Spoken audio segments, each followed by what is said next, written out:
Il s'agit d'une parole clé, l'une de celles qui nous introduisent au cœur de l'Écriture sainte. Le contexte dans lequel Jésus l'a fait sienne est celui de la vocation de Matthieu, publicain de profession, c'est-à-dire collecteur d'impôts pour le compte de l'autorité impériale romaine. C'est pour cette raison qu'il était considéré comme un pécheur public par les Juifs, l'ayant appelé précisément alors qu'il était assis au bureau des impôts. Un célèbre tableau du Caravage illustre bien cette scène. Jésus se rendit chez lui avec les disciples et se mit à table avec d'autres publicains.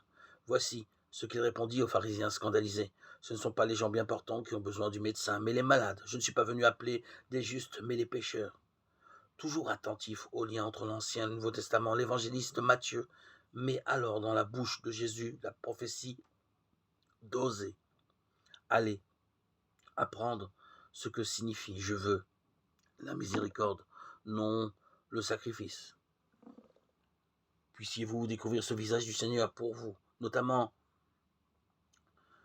lorsque nous nous mettons en prière, nous rentrons en méditation pour nous unir au Seigneur, pour qu'il fasse de nous des témoins de l'amour, de son amour infini, de l'amour que Dieu a pour toute l'humanité.